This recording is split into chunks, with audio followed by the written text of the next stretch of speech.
Oke, selamat pagi Ananda semua. Kembali lagi di mata pelajaran geografi yang asik dan menyenangkan. Ya, pastinya masih dengan Bapak Fandi Farul.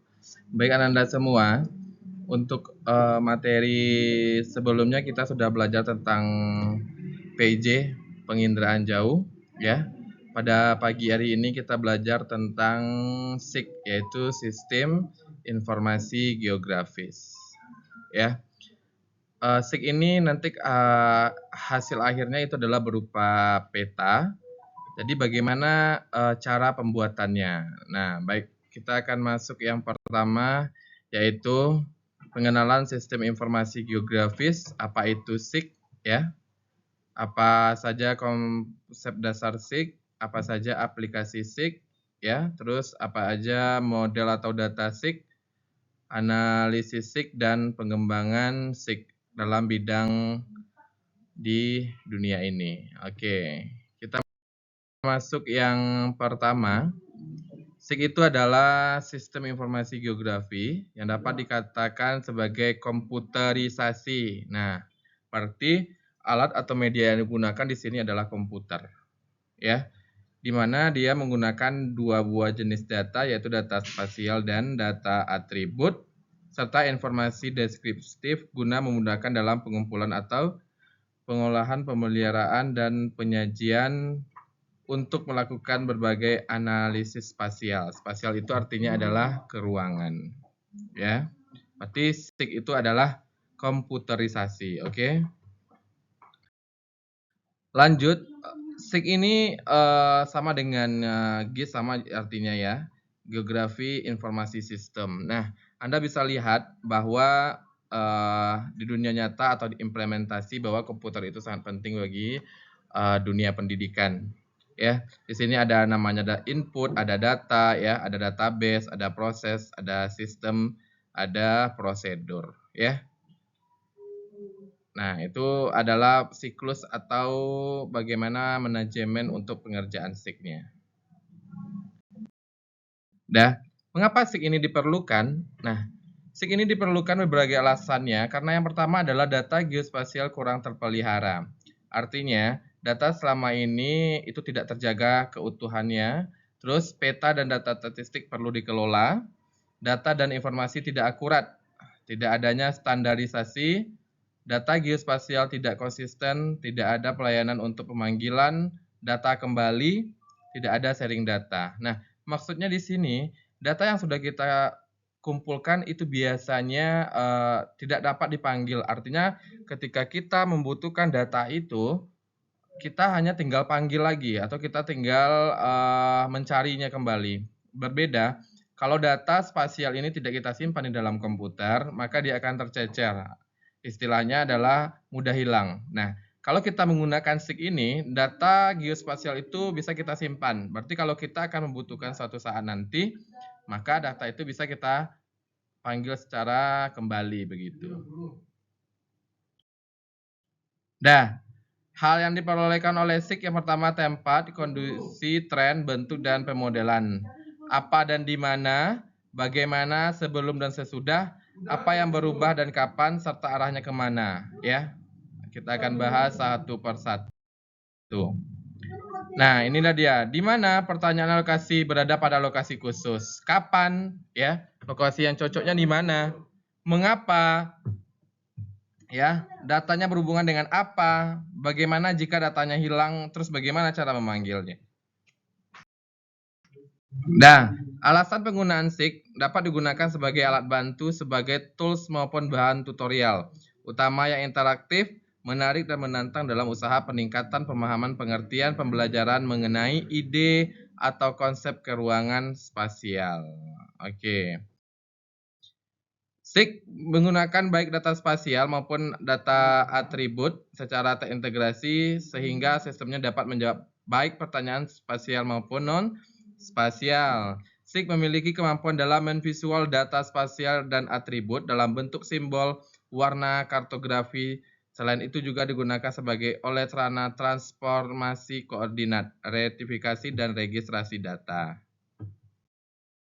Nah, hampir semua operasi SIG dapat dilakukan secara interaktif dengan bantuan menu dan bersifat user friendly ya.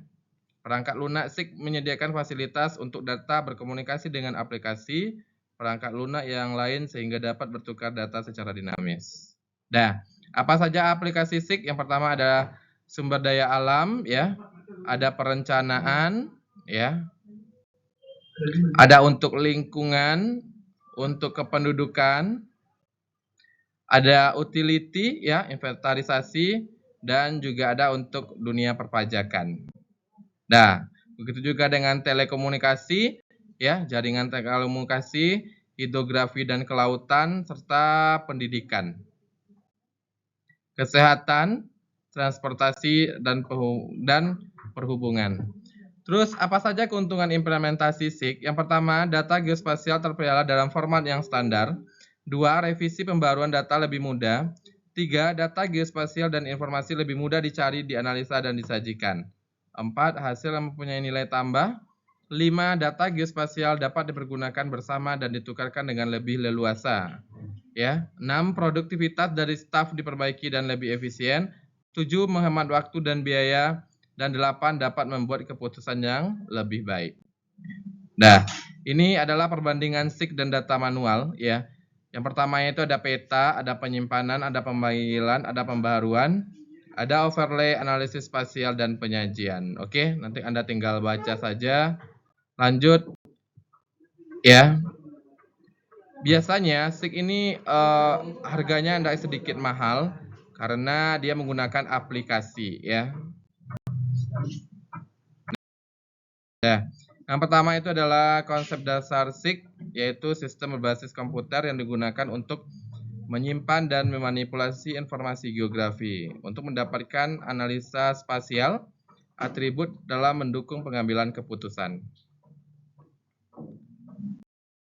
Lanjut, apa saja komponen SIG? Sepertinya Anda sudah belajar komputer dulu di waktu SMP. Yang pertama ada perangkat keras, yang kedua ada perangkat lunak, yang ketiga ada data atau informasi, yang keempat adalah manajemen. Jadi manajemen ini berkaitan dengan pengolahan atau manusia. Nah, ini adalah siklus tentang bagaimana cara untuk melakukan tentang data dalam SIG. Ya. Nah,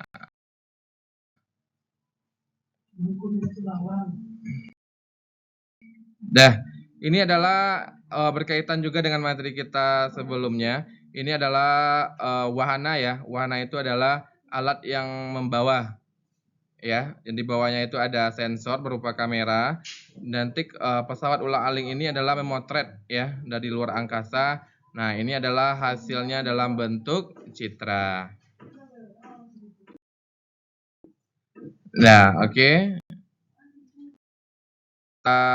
Dalam penggunaan SIG yang pertama adalah data spasial. Data spasial itu artinya adalah data keruangan ya. Anda bisa lihat bahwa di sini ada titik ya. Misalnya X1, Y1, Z ya. Itu artinya adalah sepanjang koordinat X dan Y dengan tanpa mempunyai dimensi panjang dan luas. Nanti antara titik dan titik ini digabungkan ya, akan menjadi yang namanya garis ya, yaitu kumpulan pasangan-pasangan koordinat yang mempunyai titik awal dan akhir, mempunyai dimensi panjang tapi tidak mempunyai luas. Nah, nanti garis dihubungkan menjadi garis akan menjadi area atau poligon, yaitu kumpulan pasangan koordinat yang mempunyai titik awal dan titik akhir yang sama. Nah, nanti poligon ini digabungkan akan menjadi surface atau permukaan ya, atau area. Berarti data spasial ini adalah data tentang keruangan.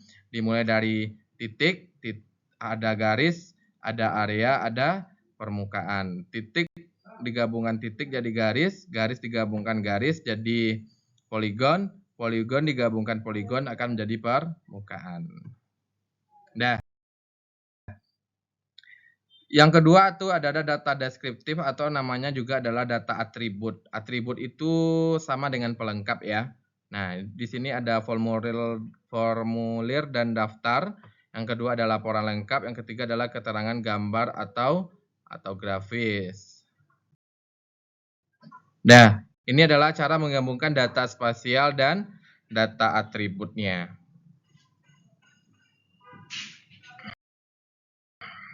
Nah, data spasialnya bersifat interaktif dengan data atribut dalam database komputer.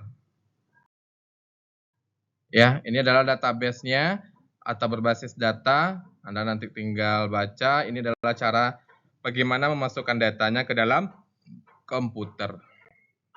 Nah, kita masuk analisa SIG. Yang pertama ada klasifikasi, yang kedua ada overlay. Overlay ini artinya adalah tepang susun ya.